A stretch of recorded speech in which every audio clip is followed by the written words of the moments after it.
Аял кишини өлтүрө турган эркектин 3 түрү бар. Биринчиси акмак.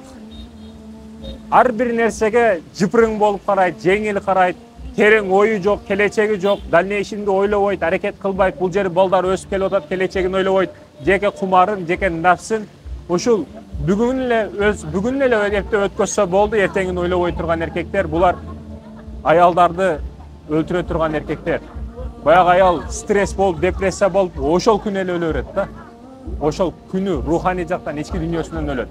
Ал эми экинчи эркектин түрү бул тынымсыз ичет, арак ичет. Арактын түрү менен ичет, калтырбастан ичет, тынымсыз ичет. Булар, урматтуу эркектер, чындыгында аялды сындырат бул нерсе.